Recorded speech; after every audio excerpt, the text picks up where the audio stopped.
दोस्तों नमस्कार। एक अरसे से मेरे पास कई मित्रों का अनुरोध आ रहा था कि मैं अब तक सबके बारे में बताता रहा हूँ, अपने बारे में कभी मैंने कुछ नहीं बताया। चलिए आज मैं अपने बारे में और अपनी अब तक की यात्रा के बारे में कुछ बातें साझा करता हूँ। जो बात आज मैं आपसे कहने जा रहा हूँ ये शायद मेरे कुछ एक घनिष्ठ लोगों को छोड़कर शायद ही किसी को पता होगा। शुरुआती दौर में मैं बचपन की बात बता रहा हूँ। मैं जूट इंडस्ट्रियल बेल्ट, पश्चिम बंगाल का इंडस्ट्रियल बेल्ट है हाजीनगर।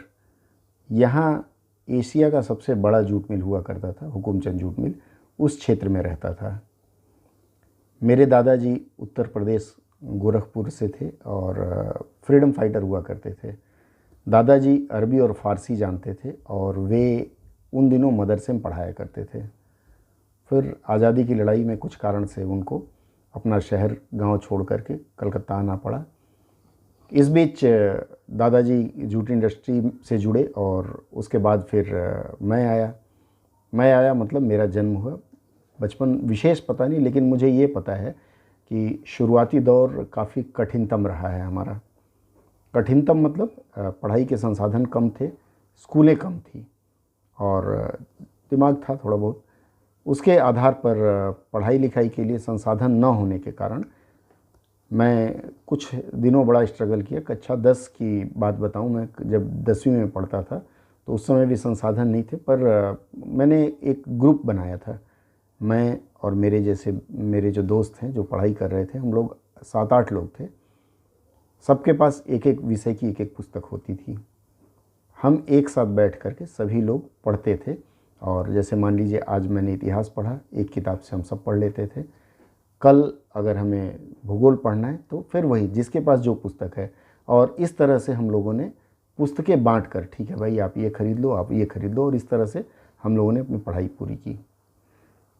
12वीं की परीक्षा मैं दे रहा था, साइंस पढ़ रहा था मैं।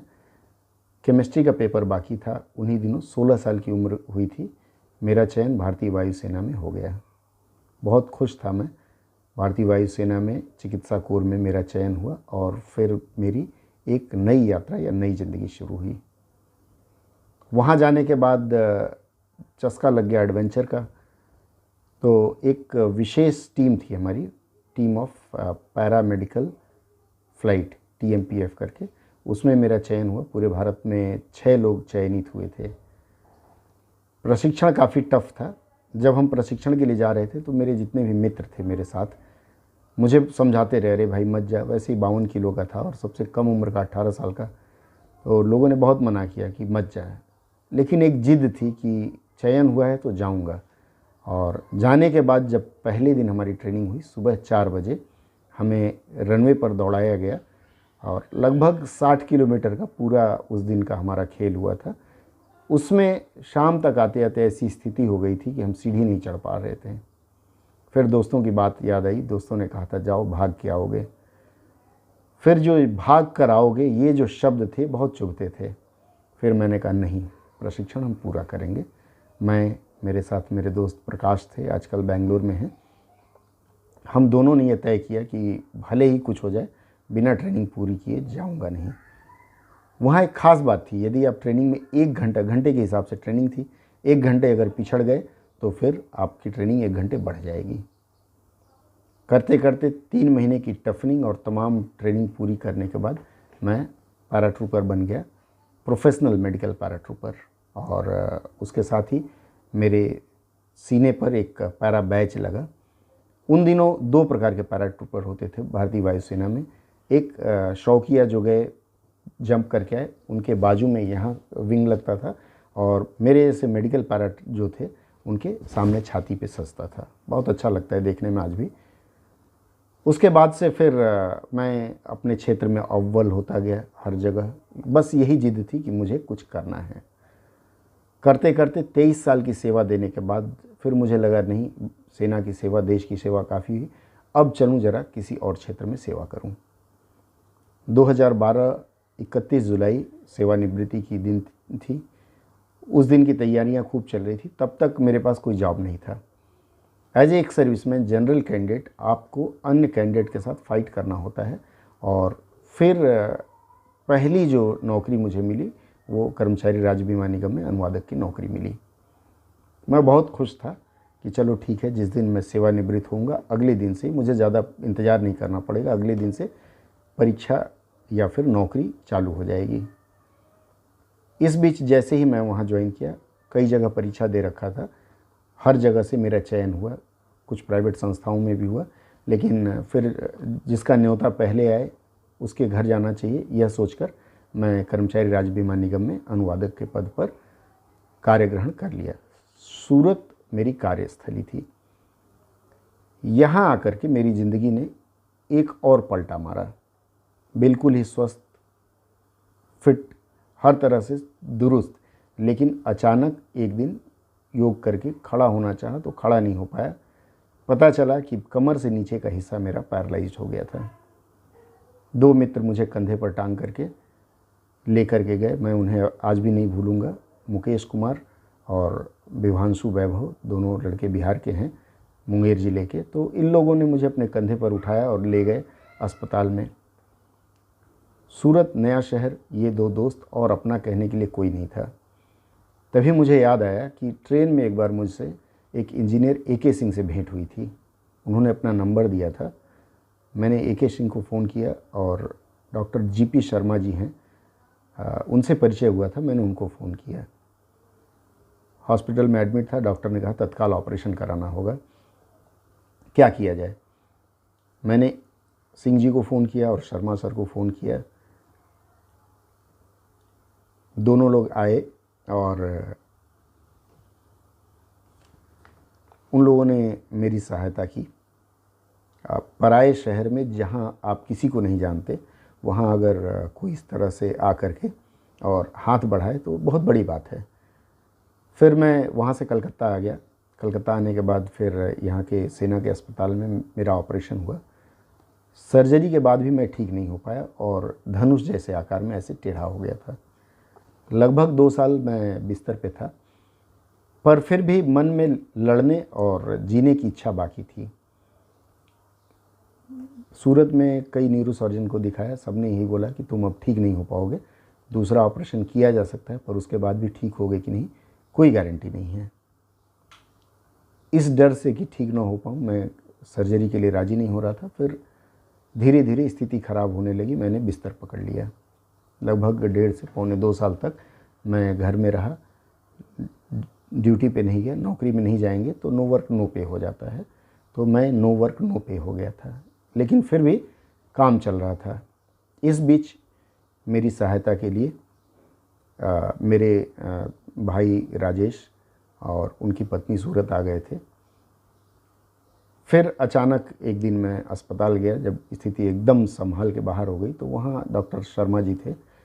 डॉक्टर शर्मा जी ने न्यूरोसर्जन थे, उन्होंने मुझे सलाह दिया कि देखो मैं सर्जरी तो कर दूंगा, तुम ठीक नहीं हो पाओगे, लेकिन हाँ एक डॉक्टर को मैं जानता हूँ जिससे अगर संपर्क करो तो वो सिर्फ एक सुई डाल के आपका ऑपरेशन करेंगे और उससे ठीक हो जाओगे। मैंने कहा सर मैं आपके शरण में आया हूँ, जो करना आप ही करिए। फिर उन्होंने डॉक्टर सिराज मुंशी थे, उनको उन्होंने फ़ोन किया। सिराज मुंशी जी आए, उन्होंने मुझे देखा, उन्होंने बताया ठीक है मैं ऑपरेशन करूँगा, ठीक हो सकते हो, गारंटी कोई नहीं लेता, उन्होंने भी नहीं लिया। फिर दोबारा सर्जरी हुई। सर्जरी के समय फिर अचानक पैसे की आवश्यकता हुई। मेरे पास जो पैसे थे वो कलकत्ता में थे। उस समय मेरे मित्र सुधीर दुबे जी आगे आए। फिर सर्जरी हुई। सर्जरी के बाद भी मैं ठीक नहीं हो पाया लगभग 3 महीने तक। सिराज मुंशी जी को फ़ोन किया तो मैंने कहा मिलना चाहता हूँ, तो उन्होंने कहा मिलने की क्या ज़रूरत है, फ़ोन पे सलाह ले लो, तुम अगर आओगे तुमको पैसे देने पड़ेंगे, तो पैसे क्यों खर्च करना चाहते हो। फिर उन्होंने सलाह दिया कि जितना ज़्यादा चलोगे उतनी जल्दी ठीक होगे। उस समय मेरी पत्नी और भाई दोनों कंधे पे हाथ रख के ऐसे मुझे लेके चलने जाते थे और सिर्फ भोजन करने के लिए मैं घर के अंदर आता था। इसके बाद पूरा सूरत शहर में पैदल चलता था, घसीटते हुए लोग ले जाते थे। इस बीच काफ़ी लोग मिले, सूरत में बहुत ऐसे लोग मिले जिन्होंने मेरी सहायता की और उन सब के सहायता और आशीर्वाद से मैं शायद ठीक हो गया और धीरे धीरे चलने लगा। कॉन्फिडेंस अब भी नहीं था, लेकिन चलना शुरू किया। इन लोगों ने मुझे चलाया, डांट के, डपट के, प्रेम से, जैसे भी, और फिर चलना शुरू किया, पहले पकड़ के, स्टिक लेकर के, और इस तरह मैं चलना शुरू किया, चलना सीखना शुरू किया, और मैंने चलना सीखा। अभी भी आत्मविश्वास नहीं था, इसलिए अकेले सड़क पार नहीं कर पाता था, गाड़ी नहीं चला पाता था, डर लगता था। अब आप 2-2.5 साल यदि बिस्तर पर रहें तो जो स्थिति हो सकती है वही स्थिति मेरी हुई। सूरत के सुदामा सिंह जी हैं, एक ऑटो रिक्शा चलाते हैं, उनको भी भूलने लायक नहीं है। सुदामा सिंह जी ने भी बहुत सहयोग किया था। उसके बाद वहाँ सूरत में बाल आश्रम है, वहाँ आचार्य जी हैं श्री राम कुमार पाठक जी, उन्होंने बहुत हौसला दिलाया और आश्रम के सभी लोगों ने प्रेम से मुझे हौसला दिलाया। काफ़ी लोग ऐसे हैं सूरत में जो फिर मेरे साथ जुड़ते गए और उन्होंने मेरा हौसला बढ़ाया। स्वस्थ होना शुरू हुआ तो फिर से नव जागृति हुई और फिर मैंने स्थानांतरण के लिए आवेदन किया था। मेरा स्थानांतरण कलकत्ता हो गया। अब मैं चलने लगा था, सहारा फिर भी चाहिए था, सहारे के साथ जाता था, भीड़ भाड़ में नहीं जाता था। फिर धीरे धीरे मैंने आत्मबल जुटाया और चलना, फिर धीरे धीरे दौड़ना, फिर एक्सरसाइज करना, मैराथन दौड़ना, ये सब मैंने शुरू किया और आज आप मुझे देख रहे हैं कैसे हूँ। अब मैं स्वस्थ होने लगा तो मैंने यह सोचा कि चलो कुछ न कुछ तो दुनिया को देना चाहिए। चूँकि हिंदी से मुझे लगाव अधिक हो गया था, इसलिए मैंने यह सोचा कि चलिए इस क्षेत्र में ही कुछ काम किया जाए। हालांकि मैं चिकित्सा के क्षेत्र से था, नया क्षेत्र था, फिर मैंने इस क्षेत्र में काम करना शुरू किया। सबसे पहले आसपास के युवाओं को मैंने मार्गदर्शन देना प्रारंभ किया, जिसको जो ज़रूरत हो अनुवाद के लिए, अनुवाद प्रशिक्षण के लिए। और फिर धीरे धीरे लोग मेरे पास आते गए, जुड़ते गए और फिर अनुवाद सिखाना मैंने प्रारंभ किया। इस बीच कुछ मित्र और जुड़े, उन्होंने कहा कि आप अनुवादक बनने का प्रशिक्षण दीजिए। मैंने कहा ठीक है। फिर यूट्यूब के बारे में मैंने सुना था, कुछ मित्रों ने कहा आप यूट्यूब पर आइए। मैंने यूट्यूब पे एक चैनल बनाया। पहला वीडियो मुश्किल से 30-40 लोगों ने देखा था, 30-40 लोगों ने सब्सक्राइब किया था।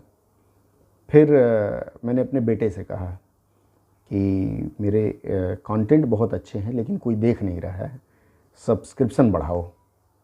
फिर पता नहीं बेटे ने अपने दोस्तों से कहा, कैसे कहा, और फिर 100 सब्सक्राइबर 3 दिन में हो गए। और आप लोगों के सहयोग से यहाँ से मेरी यात्रा शुरू हुई। जिस स्थान पर मैं हूँ आप सबका सहयोग है इसमें। 100 सब्सक्राइबर होते ही उन दिनों यूट्यूब में ये सुविधा थी कि आप लाइव क्लासेस ले सकते हैं, यूट्यूब में लाइव जा सकते हैं। अब जब यह सुविधा मिली तो फिर मैं लाइव जाने की तैयारी किया और फिर मैंने लाइव क्लासेस लेना शुरू किया। इस बीच कई परीक्षा में मैं सफल रहा।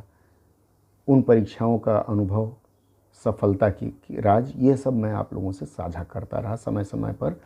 और फिर कुछ अच्छे लोग जुड़ते गए, कुछ बुरे हुए, बहुत लोगों ने क्रिटिसाइज़ भी किया। आज भी कई ऐसे मित्र हैं जो मेरे वीडियोस को खूब डिसलाइक करते हैं, देखते पूरा हैं लेकिन डिसलाइक करते हैं। शुरुआत में व्यथित होता था कि अरे इतने अच्छे कंटेंट हैं और मैं जानता हूँ कौन डिसलाइक कर रहा है, लेकिन फिर भी डिसलाइक करते हैं। मैंने कहा चलो किसी की फितरत को क्या बदल सकते हैं। उस डिसलाइक ने मुझे और हौसला दिया और इस प्रकार से मैं दिन प्रतिदिन खुद को समर्थ करता गया। और फिर धीरे धीरे मैंने भाषा शिक्षण चैनल को आगे बढ़ाना शुरू किया और जो भी मुझे सहायता के लिए फ़ोन करता है मैं उनकी सहायता ज़रूर करता हूँ। मैसेज आता है मैं करता हूँ, क्योंकि मुझे पता है कि जितने दिन जिए आप लोगों की मदद करके जिए। और मैंने कहा, मैं मेरे व्हाट्सएप स्टेटस में आप देख सकते हैं कि जिद मैंने ठाना उसे पूरा किया। दोस्तों, आज आप लोगों के सहयोग का ही यह परिचय है कि मैं आज इस मुकाम पर हूँ और आगे आप जहाँ ले जाना चाहें ले जाएंगे। क्योंकि कष्ट जब तक आदमी न झेले तब तक जीवन में आगे नहीं बढ़ सकता। और यह सब जो मैंने आपको बताया है, यह मेरे कष्ट सहने की क्षमता, उससे उबरने की क्षमता, मेरे माता पिता का आशीर्वाद,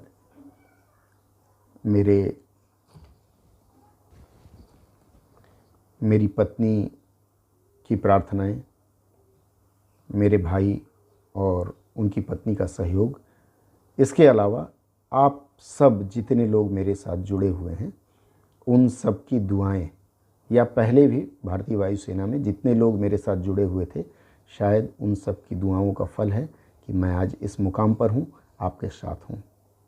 मैं चाहूँगा ऐसे ही आपका आशीर्वाद सदा मिलता रहे ताकि मैं आप लोगों के लिए और कुछ कर सकूँ। यदि यह अनुभव मेरा आपको अच्छा लगा हो तो आप अपना कमेंट दे सकते हैं, अपना आशीर्वाद दे सकते हैं। बहुत बहुत धन्यवाद। नमस्कार।